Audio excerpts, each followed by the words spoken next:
En el parágrafo 4 del prólogo al breviloquio de San Buenaventura, él va a hablar ahora de la profundidad de la Sagrada Escritura, ¿no? Ya habíamos visto, digamos, sus otras tres cualidades, y ahora en esta ocasión San Buenaventura se va a detener un poco en la cuestión de la profundidad, o va a ir definiendo en qué consiste la profundidad de la Sagrada Escritura.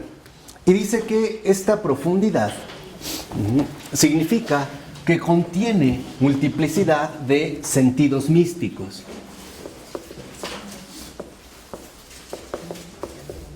O sea, en este sentido, entonces, la Escritura no es algo plano, como, por decirlo así, una especie de novela en la que podemos encontrar una narrativa, ¿no?, que involucraría una trama.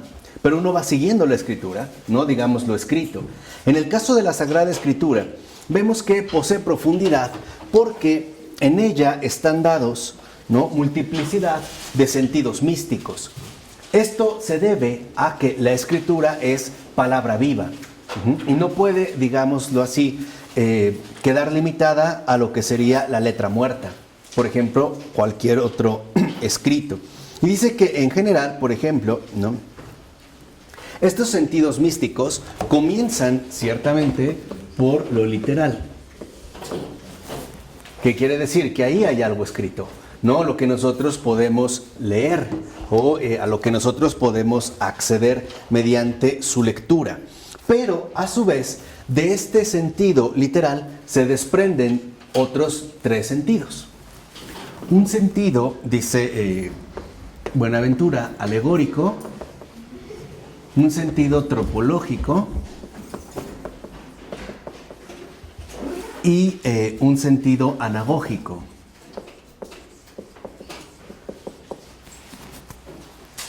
¿A qué se refiere cada uno de ellos? Primero, dice que a partir del sentido literal uno puede detectar el sentido alegórico cuando por un hecho se indica otro que se ha de creer. O sea, la alegoría es la presentación de un hecho que nos invita a creer justamente en otro hecho. Por ejemplo, cuando Abraham va a sacrificar a Isaac, este hecho nos invita a creer precisamente en la muerte del verdadero hijo.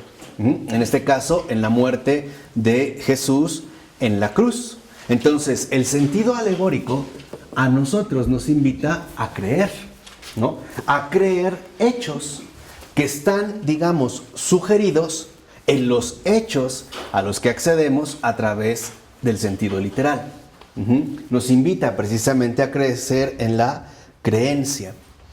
El sentido tropológico o moral existe, dice, cuando se nos da a entender o se nos sugiere algo que se ha de hacer. Ese es su sentido moral. O sea, en el sentido tropológico o moral, se nos invita a hacer algo, ¿no? Sería, en este sentido, una indicación moral.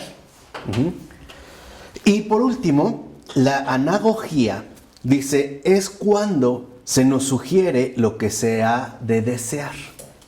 Entonces, la anagogía, por ejemplo, o el sentido anagógico, tiene que ver con el desear. Y esto es la eterna felicidad de los bienaventurados. Entonces, en un primer momento, a partir de lo literal, que en efecto también forma parte de la Escritura, se desprenden multiplicidad de sentidos místicos que pueden ser alegóricos, y entonces a partir de un hecho se nos invita a creer en otro hecho, vamos a decirlo así, creer en lo sobrenatural a partir de lo natural, o en lo tropológico se nos invita cuál es la manera correcta de vivir en un sentido moral, y en un sentido anagógico se nos invita a desear precisamente, ¿no?, la dicha eterna de los bienaventurados. Entonces, la Escritura nos enseña a creer, nos enseña a hacer, o sea, a vivir, y también nos enseña a desear aquello que en efecto nosotros debemos desear. Y el deseo fundamental que busca la Escritura despertar en nosotros es la vida eterna.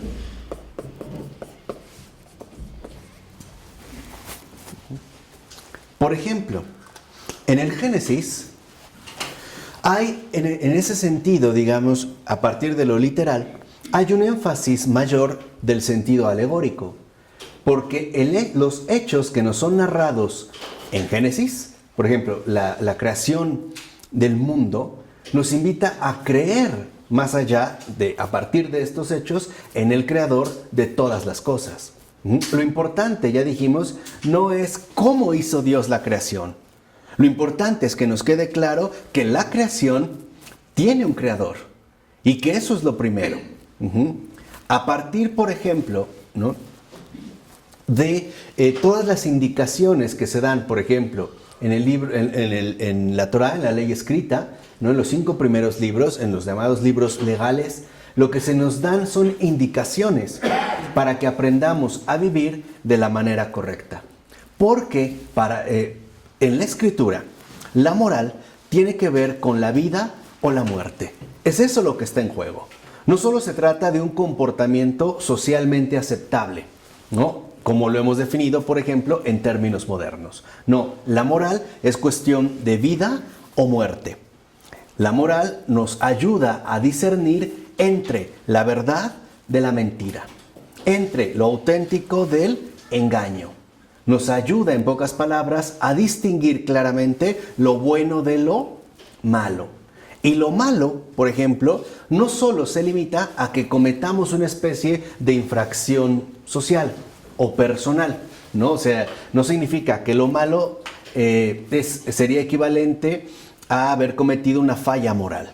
No, lo malo literalmente tiene como fin la muerte. Entonces, lo que el Señor quiere es enseñarnos a apartarnos del mal, porque el mal, a final de cuentas, nos conduce a la muerte. Y por lo tanto, que nos dejemos orientar por el bien. Y una vez que estamos orientados hacia el bien, evitando el mal, nosotros podamos llegar a desear la vida eterna que en efecto Él nos quiere compartir a todos y cada uno de nosotros. ¿Vamos? ¿No? Dentro de estos sentidos. Dice, y por ello debemos de reconocer que la Biblia, en estos sentidos místicos que acabamos de mencionar, ¿no?, y comenzando por su dimensión literal, tiene ante todo o está dirigido a una audiencia. Es decir, la Escritura tiene como destinatario un oyente. Por ello vale la pena destacar que la Sagrada Escritura no se lee en el sentido usual en el que lo hacemos. La Escritura se escucha, se recibe, se oye, porque es una palabra que quiere ser acogida por cada uno de nosotros. Por eso lo más importante en la Escritura es el escuchar, no tanto el leer, sino en este sentido el escuchar. Y este oyente, precisamente, para que pueda recibir esa multiplicidad de sentidos místicos, o sea, para que pueda realmente contemplar la profundidad de la Escritura, necesita 3 cosas. El oyente, o sea, el oyente de la Escritura, ¿no?, debe de poseer 3 características. Primero, debe de ser un oyente humilde. El escuchar es un acto de humildad, porque para empezar, el humilde, el que se acerca a la Escritura con humildad, no es aquel que cree que lo sabe todo, sino aquel que está dispuesto a dejarse enseñar. Tiene una actitud de humildad, de apertura. Segunda, este oyente, dice San Buenaventura, debe de ser puro. Ahora, puro no en el sentido moral moderno, no, debe de ser puro en el sentido de que sus intenciones al acercarse a la Escritura no son torcidas. No es querer utilizar el texto para, por ejemplo, desarrollar sus propios planteamientos, ¿no? Aquí me parece que el ejemplo bíblico más claro aparece en las tentaciones de Jesús en el desierto, ¿no?, cuando se le aparece el demonio, ¿no? El diablo va a tentar al propio Jesús. Si ustedes recuerdan, en las 3 tentaciones, el propio diablo utiliza la escritura, pero la utiliza con impureza, porque quiere utilizar la escritura para beneficio propio. Quiere, vamos a decirlo así, convertir la escritura en herramienta de sus propias intenciones. En este caso, de sus propias intenciones retorcidas. En cambio, el puro es aquel que no se acerca a la escritura con una intención torcida, sino con una recta intención. Saber que ahí lo que va a encontrar es justamente la vida eterna, ¿no? La otra característica, son 4, es que el oyente debe de ser fiel. O sea, no puede escuchar y después renunciar, porque entonces no está manteniendo una actitud de fidelidad, ¿no? Debe de mantenerse fiel precisamente a lo que ha recibido. ¿Por qué? Digámoslo simplemente, porque es Dios mismo el que se lo está diciendo. La escritura en este sentido no es un producto humano. Se realizó a través de seres humanos, pero el verdadero autor de la Sagrada Escritura, y por eso es sagrada, es Dios mismo. Si ustedes ven, por ejemplo, no sé, todos los libros de los profetas, ni uno habla por cuenta propia, ninguno. Todos fueron llamados por el Señor para realizar la misión profética que les ha encomendado. Ninguno tiene autoridad propia, ni Moisés. Ni Moisés es una autoridad en sí misma. ¿Se acuerdan cuando ya el Señor se le manifiesta en la zarza ardiente, ¿no? Y lo envía? Moisés se regresa. Dice, ok, bueno, voy a ir, pero ¿quién me manda? Esto ya nos indica que entonces Moisés por sí mismo no es nadie. Y esto es algo que hay que tener muy claro. Moisés por sí mismo no es nadie. Por eso dice, ok, yo voy y les digo, pero ¿quién me manda? ¿Quién me envió? ¿De parte de quién voy? ¿De dónde recibe su autoridad Moisés? Del Señor. ¿De dónde reciben la autoridad los profetas? Del Señor. ¿De dónde reciben la autoridad los evangelistas? Del Señor. Aquí es donde nosotros ahora entendemos a qué se refiere esta fidelidad, ¿no? Y por último, dice Buenaventura, también el oyente, además de ser humilde, puro y fiel, debe de ser estudioso. Debe de ser esforzado. Y esto es una convicción que aparece en los padres de la iglesia. De manera muy concreta, en San Clemente de Alejandría, ¿no? Si ustedes leen, por ejemplo, en los Strómata de Clemente de Alejandría, por lo menos el libro 1, son 7 libros, por lo menos el libro 1, él comienza afirmando que nadie crea que va a alcanzar la verdad sin esfuerzo. Nadie. Se requiere estudio. Y el oyente estudioso es el oyente esforzado. Aquel que sabe que en efecto para alcanzar la verdad requiere un compromiso constante y una dedicación profunda a lo que ha recibido. ¿Por qué? Porque viene de Dios.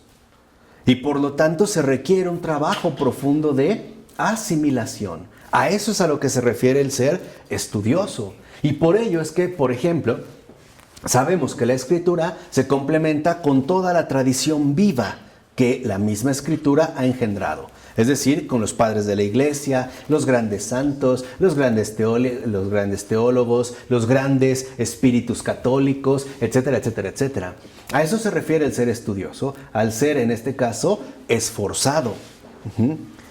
Para, básicamente, los premodernos, era claro que la Escritura se tenía que estar como masticando continuamente, ¿no? Había que estarla rumiendo una y otra vez, digiriéndola, ¿no?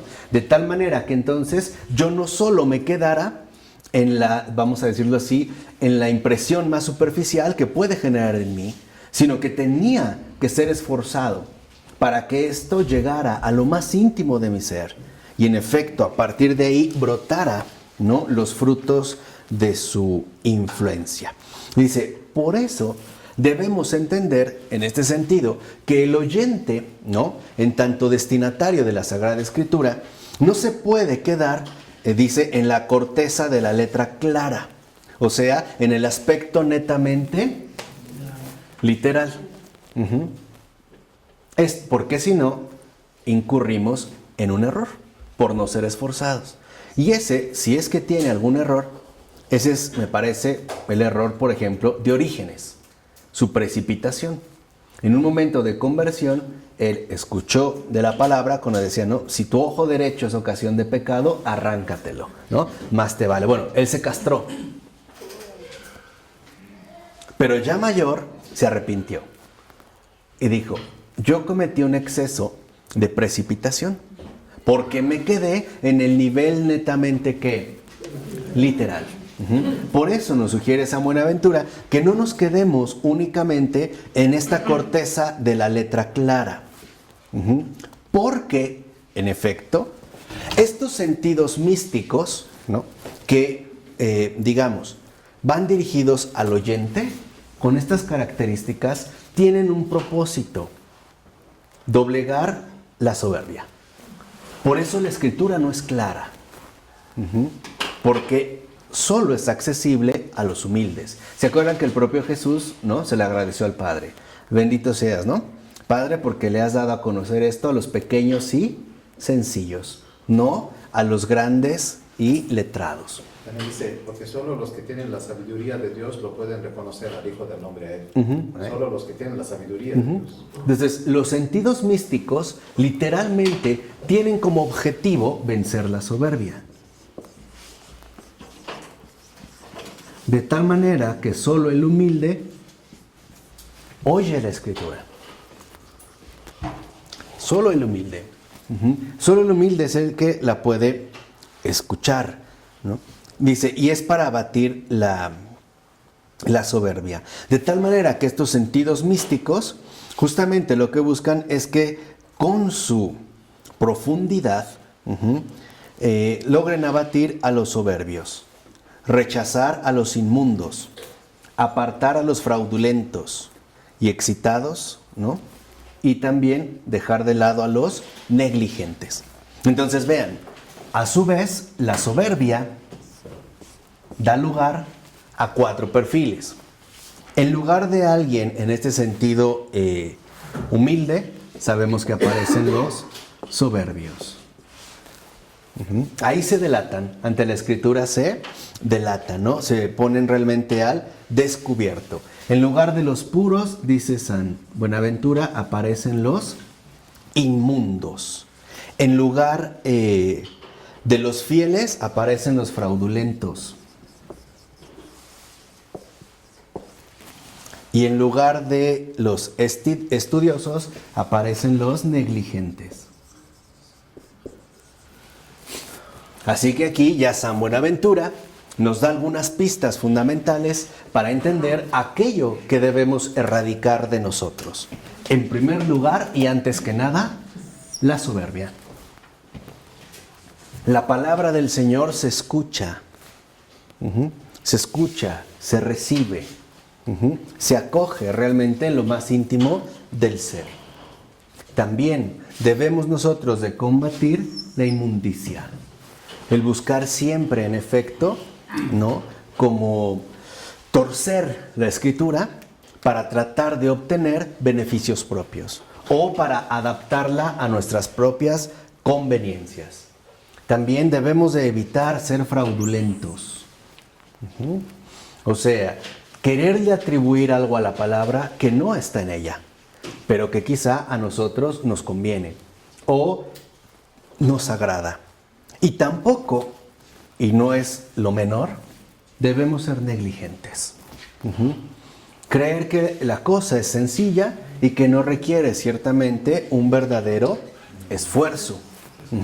Hoy ya sabemos que nuestra cultura va en contra de estos 4 aspectos, ¿no? Hoy me parece que uno de los que más destaca dentro de todo es la negligencia, ¿no? Por ejemplo, recibimos muchas ideas que no cuestionamos seriamente, o sea, con un verdadero espíritu crítico. Por negligencia las damos por ciertas, ¿no? Esto a veces hasta se ve, por ejemplo, en estas cadenas que se utilizan en las actuales redes sociales. Me llegó una cadena y yo la transmito, pero no me pongo a informar primero si realmente es cierta o no. Y ahí se ve el poder que han adquirido los medios masivos de comunicación. En este caso, las nuevas tecnologías. Por ejemplo, mandaban una cadena donde la hija de un profesor de tal escuela había sido secuestrada. Pero eso ya estaba en toda Latinoamérica. Era un fraude. Pero por negligencia, nosotros lo pasamos. Tendemos a ser extremadamente fraudulentos. O sea, nos manejamos con dobleces.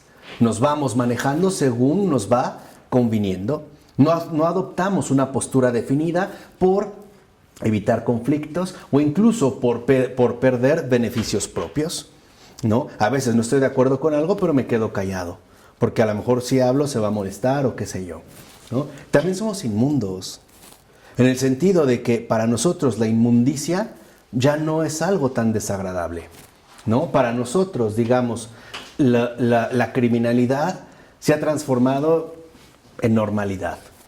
Y ahí está parte de nuestra inmundicia, ante lo que nosotros deberíamos de mantener una postura firme de rechazo, ¿no? Nos volvemos cada vez más flexibles, ¿no? Vamos a decirlo así, no nos gusta cometer un asesinato, pero no nos incomoda que nos salpique su sangre, ¿no? Nos limpiamos la cara y seguimos. Yo no lo maté, pero me salpicó y no reacciono ante eso, ¿no? Por poner una imagen. Y sobre todo la cuestión de la soberbia. El suponer que cada uno es su ley propia.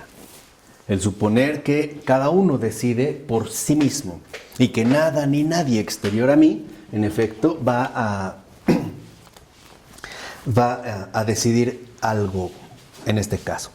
Dice, y porque precisamente los oyentes hacia los que va dirigida la escritura no son solo de una clase, sino de muchas. Y como lo fundamental es que todos se salven, entonces también es importante que estos muchos sentidos sean como los accesos para cada uno de los oyentes. Por ejemplo, alguien puede ser que la escritura le hable más en sentido alegórico. A otro a lo mejor le habla más en sentido tropológico o moral. Alguien más a lo mejor le habla más en sentido anagógico. Pero todos atravesamos, ¿no?, la base, en este caso, literal. Dice, y se trata de que nuestro entendimiento se aplique a la recepción de lo que le es dado. En otras palabras, la escritura, ¿no?, en su profundidad, es un don. El don es Dios. Pero este don involucra una verdadera recepción. O sea, que el oyente realmente reciba el don que se le ofrece. El don, ¿no? Un don es literalmente un regalo divino. Y es gratis. Por eso es gracia. No hay algo que uno tenga que pagar o cubrir, digamos, con un cierto entrenamiento para después poder recibirlo. No es así. Aquí el don es donación pura.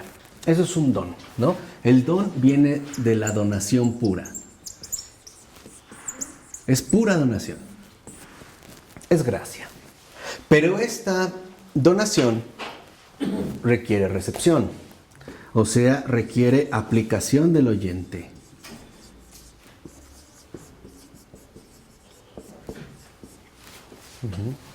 Para que esta recepción, aplicación del oyente, a su vez genere asimilación.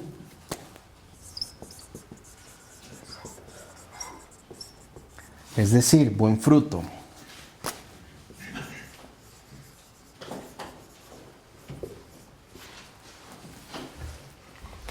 Y esta asimilación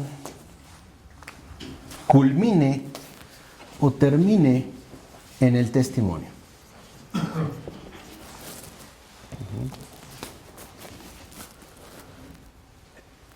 Si nosotros hemos comprendido un poco lo que hemos mencionado, entonces vemos cómo la Sagrada Escritura es un don de Dios. Es la donación misma de Dios a través de una forma que, literal. Esta donación implica que haya una recepción, que haya un oyente que se aplique a lo que le está siendo dado, de tal manera que este don no quede infecundo, no quede sin recibir. Y cuando realmente hay aplicación a través de la humildad, la pureza, la fidelidad y el estudio, haya asimilación.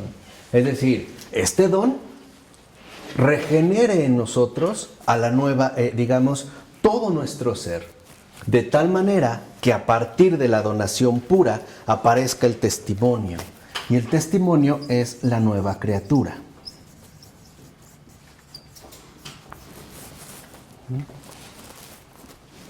Y aquí vemos cómo entonces, ¿no?, la nueva criatura es el fruto mayor del don de Dios. Dios nos habla para que seamos recreados por completo, para que seamos transfigurados, ¿no?, en su gracia, para que seamos literalmente incorporados a su realidad divina. Y aquí es donde también nosotros debemos hacer una pequeña precisión. La nueva criatura está caracterizada a su vez por 3 dimensiones. ¿Vamos bien? Sí. Es que San Buenaventura es como muy esquemático, ¿no? 1, 2, 3, como buen escolástico. Bueno, la nueva criatura a su vez se puede, comprender por 3 dimensiones.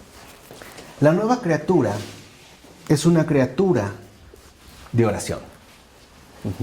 O sea, de vida de fe, de trato con el que le ha dado la vida eterna.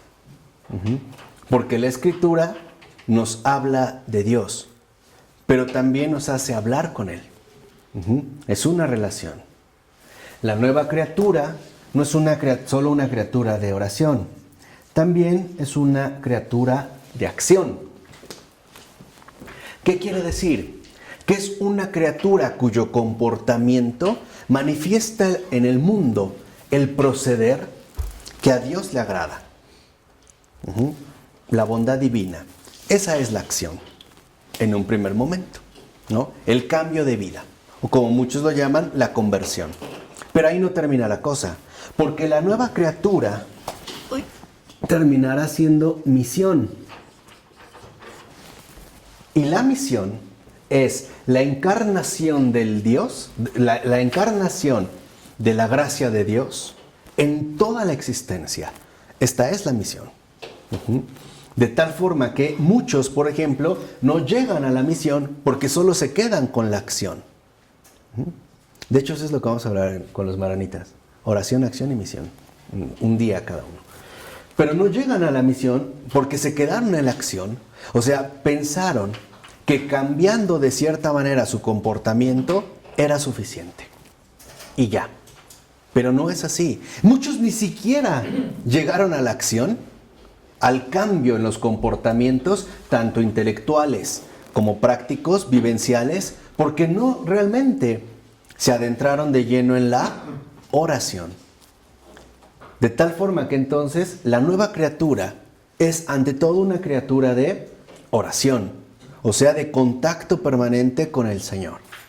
Es una criatura de acción, o sea, una criatura que ha enmendado el curso de su vida, que ha tenido cambios profundos en todos los niveles de su ser, en sus comportamientos, tanto teóricos, o sea, en su modo de pensar, como prácticos, o sea, en su modo de vivir.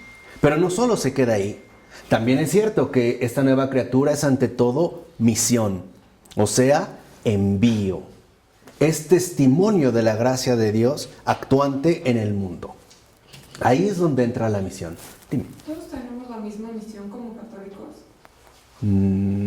Sí y no. Ahorita vas a ver por qué sí y no. Sí, porque la misión es una. Que todos los hombres se salven y que todos los hombres lleguen a conocer la verdad. Esa es la misión de todos, ¿no? O como lo expuso de manera muy bella mi maestro Ratzinger, ser cooperadores de la verdad. Esa es la misión de todos. Pero esta misión se va a encarnar o realizar según las disposiciones concretas de cada uno de nosotros. Entonces, por ejemplo, algunos están llamados a que todos los hombres se salven, a lo mejor a partir de la profesión que ejercen en su vida concreta. Por ejemplo, a través del ámbito de la psicología y la atención y el cuidado de las almas. A lo mejor otros a través de la administración y la no adulteración de las cuentas y las finanzas. A lo mejor otro a través de la impartición correcta, ¿no?, de los códigos jurídicos. A lo mejor alguien más a través de ser un ejemplo modélico en el hogar, como padre o como madre.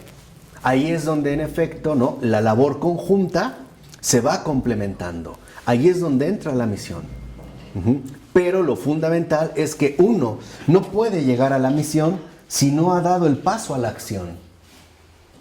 Y uno no va a llegar a la acción si no ha dado paso a la oración. Por eso es tan importante la oración, que ya en su momento explicamos, ¿no?, que ya en su momento definimos. Pero por eso es tan importante la oración, porque la Escritura, en su profundidad, nos invita a la oración, pero también nos invita a la acción. ¿Para qué? Para que terminemos con la misión. Si ustedes lo ven, por decirlo así, la Escritura en su profundidad abarca toda la dimensión de lo existente y por lo tanto toda nuestra dimensión humana. Primero, se dirige a lo interior en nosotros. Sí, pero también se dirige a lo exterior y también abarca lo sobrenatural. Aquí está condensado, en el caso de la nueva criatura. Uno, ¿no?, el incremento y, digamos, la adquisición auténtica de una verdadera interioridad en la oración. La repercusión exterior de esta interioridad a través de la acción. Por ejemplo, si miento, dejo de mentir. Si robo, dejo de robar. Pero viene de acá. Y por último, la conexión del cielo con la tierra. Esa es la misión.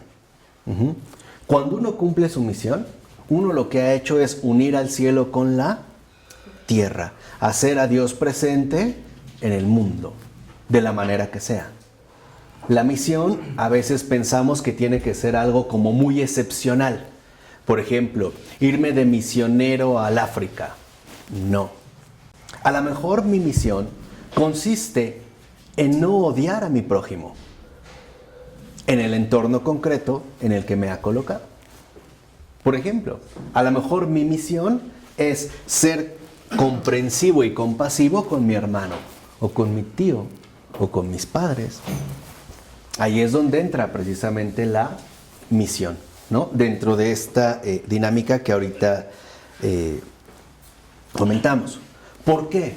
Porque la profundidad de la Escritura abarca las palabras, pero también contempla los hechos. La Escritura, en este sentido, Dios nos habla no solo a través de palabras, sino también de hechos. De tal manera que entonces, por ejemplo, la Escritura, como dice San Buenaventura, no solo se reduce a palabras, también remite a hechos. Y Cristo, dice, por ejemplo, vemos cómo Cristo representa la palabra encarnada, la palabra que se ha hecho un hecho. La palabra que en efecto se ha manifestado en el mundo como un hecho concreto.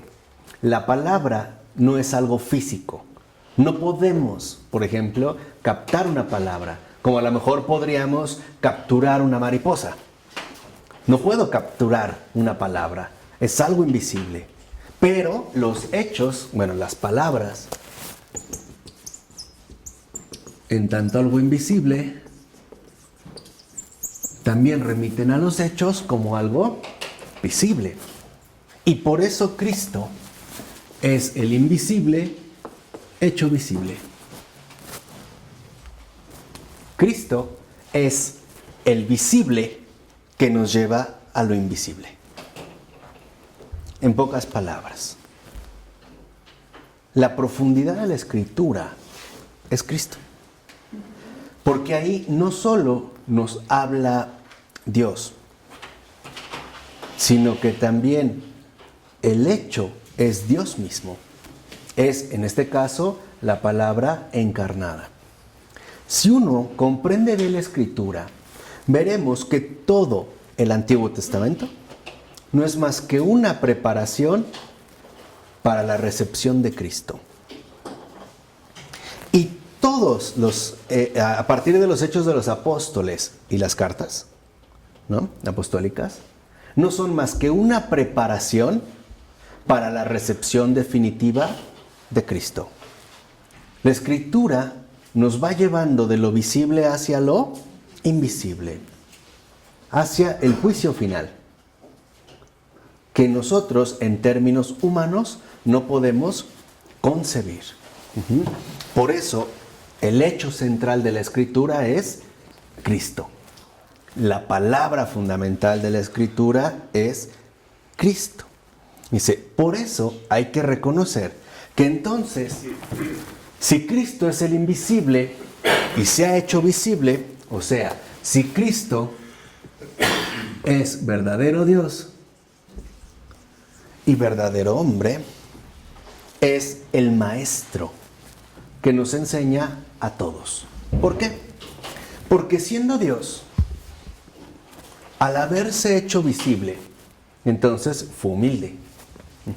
Porque, como dice en este sentido San Buenaventura, aunque Cristo mismo era Dios, fue humilde en la carne. Se hizo carne. Y, siendo carne, era sublime en su divinidad. Entonces, Cristo, a su vez, como Dios, es que humilde. Y como hombre, es divino. Es decir, sublime. Que es una figura muy bella. Por eso, otra tareita. Si no tienen algo, no, ya para que sean estudiosos y esforzados. Sí, ya vieron, no lo digo yo, ya está. Nos dice el gran doctor de la Iglesia, San Buenaventura, pueden leer un librito de Michel Henry que se llama Palabras de Cristo. Fue su última obra, este gran filósofo francés, Palabras de Cristo, en editorial Sígueme, que de hecho prácticamente terminó lo que pudo estando ya enfermo en el hospital. Seguía ahí dictando. Pero ahí lo que muestran las Palabras de Cristo, en efecto, para Michel Henry, que es como la culminación de su obra potente, difícil, la esencia de la manifestación, como Cristo, por ejemplo, como Dios, cuando habla como Dios, se muestra en verdad ¿qué? Humilde. Pero cuando habla como hombre, se muestra en verdad sublime. ¿Se acuerdan cómo, por ejemplo, algunos fariseos le decían, ¿y tú con qué autoridad enseñas? Allí, ¿cómo está hablando? Autoridad de Dios. Como hombre. Como hombre, sí. ¿Con qué autoridad hablas tú? En cambio, por ejemplo, ¿no?, cuando hace los milagros y habla como Dios, parece totalmente humilde. Como que no hubiera pasado absolutamente ¿qué? Nada. Sencillez. Y ahí nos enseña, fíjense, aquí es donde entran uno de los nudos fundamentales de la experiencia cristiana. Nos enseña que si nosotros queremos ser como Dios, tenemos que ser ¿qué? Humildes. Pero para ser como Dios, tenemos que ser hombres sublimes. Ahora entienden por qué yo les he dicho tantas veces que como católicos debemos de estar a la altura de los tiempos. Porque desde hace años que empezamos con estas charlas les dije, basta ya de católicos mediocres. Que lo que más nos está atorando es la cuestión de la mediocridad. Que debemos de estar al más alto nivel posible en todos los ámbitos, en todos los rubros. En el más alto nivel posible de humildad, de pureza, de fidelidad, de estudio, de preparación. Porque no es cualquier cosa justamente lo que está en juego. Aquí hay una doble disyuntiva. Es o todo o nada. Se nos invita a ser como hombres sublimes. Y si queremos llegar a ser verdaderamente divinos, tenemos que ser realmente ¿qué? Humildes. ¿Cuántas veces confundimos las cosas? ¿Cuántas veces pensamos que para ser hombre primero tengo que ser humilde? Y como Dios, sublime, ¿no? Grandioso. No, ahí estamos haciendo cortocircuito. En pocas palabras, debemos de tener como hombres aspiraciones enormes. En pocas palabras, para ser un verdadero hombre, debo de tener deseo de santidad. Y debo de tener tal deseo de santidad como para ser tan humilde y saber que solo Dios es santo. Nada más. Esa es como la línea, ¿no? Ese es, digamos, como el itinerario. Porque a veces, como hombres, nos quedamos sumamente rebajados. El típico caso de aquel que responde, no, es que yo no soy un santo, yo soy un hombre. La carne es débil. No, el mundo es difícil. No hay nada que hacer. No está siendo un hombre. Un hombre, un ser humano, en cuanto tal, está llamado a mostrar la sublimidad. Es decir, a mostrar quién lo hizo. Esa es la sublimidad del hombre. La sublimidad del hombre consiste en mostrar de quién viene, quién es su creador. Y manifestar las grandezas que el creador es capaz de hacer. Por eso hay que empezar, ¿no? Por este deseo profundo de santidad. Por eso, fíjense, dice San Buenaventura, convenía entonces que tanto Cristo como su doctrina tuvieran humildad en el discurso. O sea, hablara en parábolas. Es decir, utilizara palabras sencillas. Pero que tuviera profundidad en su enseñanza. Porque Jesús habla de cosas bien simples, ¿o no? Nunca utiliza un término abstracto, ¿eh? Habla de cosas bien simples. Las flores, los animales, ¿no? Los reyes, el campo, las aves, el agua, ¿no? O sea, de cosas bien simples. Pero su profundidad no está en su discurso, está en su enseñanza. Es por decirlo así. Jesús nos da un acceso sencillo, pero un contenido profundo. El que hable tan sencillamente nos los hace fácilmente accesible, ¿o no? Sí, no habla como los grandes iniciados, con palabras rebuscadas y discursos oscuros, incluso empalagosos. No. Habla de cosas básicas, que cualquier persona puede, ¿qué? Entender. Pero que no cualquier persona está dispuesta a dejarse enseñar. Esa es la diferencia. Todos pueden acceder a la Escritura, pero no todos se dejan enseñar por la Escritura. En pocas palabras, no todos somos humildes para dejarnos en este sentido enseñar. Dice, y así, por ejemplo, vean, ¿no? Dice, así como Cristo fue envuelto en pañales, de la misma manera, la sabiduría de Dios en las Escrituras está envuelta en figuras humildes. Para que no tengamos excusa de que nos resultaba verdaderamente inaccesible, incomprensible. Entonces, la Escritura, ¿no?, tiene una forma sencilla, pero una enseñanza profunda. Dice, así, en este sentido, la Escritura nos ha sido dada para que a través de ella el hombre sea dirigido en las cosas que se han de conocer y en las cosas que se han de practicar, a fin de que, sabiendo lo que debe conocer y lo que debe practicar, llegue finalmente a las que se deben desear. Entonces, para San Buenaventura queda claro que la Escritura, ¿no?, interviene en nuestro pensamiento, pero también en nuestro obrar, para que el deseo, ¿no?, que en nosotros emerja sea el deseo, como lo dijimos hace un momento, de la vida eterna. Por ello, dice, el hombre debe de entender que debe encaminarse, ¿no? La Escritura en este sentido nos encamina. Creo que ya no es una palabra tan usual, pero se solía utilizar hace un tiempo. Por ejemplo, teníamos una visita, ya se iba y decíamos, yo te encamino. ¿Qué significa? Te acompaño, te llevo, ¿no? Te voy dirigiendo. Dice, 1, nos encamina para que, primero, nos dirijamos hacia los bienes eternos que debemos conocer a la luz de la verdad. Y por lo tanto nos encamina hacia lo que debemos creer. En pocas palabras, para que en nosotros nuestra facultad operativa haga el bien. Nuestra facultad intelectiva conozca la verdad. Y nuestra capacidad afectiva suspire por Dios. Ese es el cometido. Vuelvo a repetir. Dice, la Escritura nos encamina para que nuestra facultad operativa haga el bien. Vivamos de la manera correcta. Nuestra facultad intelectiva conozca la verdad. O sea, no seamos presas del error. Y nuestra facultad afectiva suspire por Dios. Desee realmente amarle y gozarle. ¿Vale? ¿Las tres?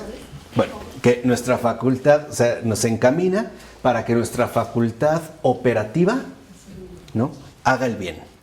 Nuestra facultad intelectiva conozca la verdad. Y nuestra facultad afectiva suspire por Dios. Desee realmente a Dios. Amarle, gozarle, disfrutarle. Dice, de tal manera que entonces vemos cómo, por ejemplo, a través de la tropología se nos dice qué debemos hacer. Y por añadidura, qué no debemos hacer. Se nos dice qué debemos hacer. Por añadidura, qué no debemos hacer. Por la alegoría se nos dice qué debemos creer a la luz de la verdad. Y por la anagogía, ¿qué es lo que realmente debemos desear? Entonces, en estos sentidos místicos, la profundidad de la Escritura, en el hacer, se dirige a nuestro obrar. En nuestro creer, se dirige a nuestro pensar. Y en el desear, se dirige a nuestra voluntad. De tal manera que cubre las dimensiones fundamentales de nuestra propia existencia. De tal forma que en el sentido alegórico, lo que está de por medio, si lo ven, es la verdad. Es la verdad. La Escritura, ¿no?, a través de la verdad, nos conduce a lo que debemos pensar y por lo tanto creer. En el obrar o en el hacer, lo que está involucrada es la bondad. Y en el desear o la voluntad, lo que realmente está en juego es la belleza. La belleza. Verdad, bondad, belleza. Que son los llamados trascendentales. Verdad, bondad y belleza en unidad. Es decir, en una sola letra. En una sola escritura. Así que entonces comprendemos cómo las tres necesidades fundamentales para todo ser humano son la verdad, la bondad y la belleza. Son las tres dimensiones fundamentales de todo ser humano. Necesitamos la verdad para pensar correctamente y por lo tanto que nuestra creencia no esté extraviada. Necesitamos de la bondad para obrar correctamente y por lo tanto hacer lo agradable al Señor. Necesitamos la belleza para que nuestra voluntad desee lo único deseable, que es a Dios mismo. Todo esto se realiza en una persona. Dentro de estas, vamos a decirlo así, dimensiones fundamentales que tenemos. Dijimos, dimensión o función intelectiva, dimensión operativa y dimensión volitiva. Entonces, aquí, afectiva. Dimensión afectiva. Operativa, intelectiva. De tal manera que entonces vemos cómo a través de la Escritura el Señor toca las fibras más fundamentales de nuestro ser criatural y nos llama a que verdaderamente emerjamos como lo que somos. Si lo ven, dicho sea de paso, en su momento se abordará, el pecado lo que hace es desfigurar todo esto. En lugar de proponer verdad, propone mentira. Y por eso pensamos tan equivocadamente. En lugar de bondad, propone maldad. Y por eso obramos con tanta iniquidad. Y en lugar de belleza, propone destrucción. Y en lugar de voluntad, ¿qué tenemos? Esclavitud. Nuestro deseo está aprisionado, al grado de que podemos llegar a desear algo que ciertamente me mata, o que me puede incluso destruir definitivamente. Dice, así, fíjense, estamos llamados a ser purificados por la virtuosa operación, iluminados por la radiante fe y perfectos por la ardientísima caridad. Aquí hay entonces otra referencia. ¿De qué otra manera le podemos llamar a la belleza? Caridad. La caridad es la belleza. Es Dios mismo. Dios es amor. Dijimos, esa es la caridad, no es el amor humano o los fraudes, que a veces incluso queremos hacer pasar por amor. ¿De qué otra manera le podemos llamar a la bondad? Virtud. ¿Y de qué otra manera le podemos llamar en este sentido a la verdad? Fe. Fe, virtud y caridad. De tal manera que entonces, vean, primero, la Escritura nos enseña a vivir en la fe, para que de esta vivencia de la fe, de la oración, se desprenda la auténtica virtud. Es decir, ¿la qué? Acción. Y así podamos llegar finalmente a la caridad. Es decir, a la misión. Ese es nuestro itinerario de vida. Por eso se nos enseña primero a pensar a la luz de la fe, es decir, a la luz de la verdad, para que podamos obrar, accionar en base a la bondad, es decir, a la verdadera virtud. Y así podamos nosotros desear, querer, ¿no? A partir de la belleza, es decir, de la caridad. Fe, virtud y caridad, verdad, bondad y belleza, el pensar, el obrar y el desear, el querer, están involucrados en la vida eterna. Nadie puede gozar de la vida eterna si no piensa a la luz de la verdad. Nadie puede gozar de la vida eterna si no obra a partir de la bondad. Y nadie puede gozar de la vida eterna si no quiere la belleza. Son, digamos, como los señalamientos fundamentales para que nosotros vayamos creciendo justamente a través de la Escritura. Por eso el Señor nos quiere purificados por la virtud, iluminados por la radiante fe y perfectos por la ardientísima caridad, ¿no? Entonces, aquí lo que vemos en este sentido es que en la profundidad de la Escritura, estos sentidos místicos están llamados a partir de lo literal a mostrarnos la obra de Dios que quiere realizar en cada uno de nosotros, la nueva criatura. Esas criaturas que en efecto se manifiestan en el mundo como hijos de Dios. Es decir, como Dios mismo ha venido a enseñarnos, no solo con palabras, sino también con hechos. Hechos concretos justamente en su vida, ¿no? Digamos, en su vida humana. Siendo Dios, mostrándose ¿qué? Humilde. Y siendo hombre, mostrándose sublime. Así que como hombres hay que subirle. Y como dioses, hay que bajarle. Cuando las cosas se invierten, estamos perdidos. Porque como hombres nos denigramos y como dioses nos exaltamos. Esa es obra de la soberbia. Por eso es fundamental que entendamos cómo la profundidad de la Escritura es la gran escuela de la humildad para entender el sentido alegórico, tropológico y anagógico que a partir de lo literal se nos imita como don, cuya recepción y asimilación da como resultado la nueva criatura. Pidámosle pues al buen Dios, al Padre, al Hijo y al Espíritu Santo, que nos conceda ser partícipes de la verdad, ser portadores de la bondad y ser también ejemplares de la belleza que de Él emana.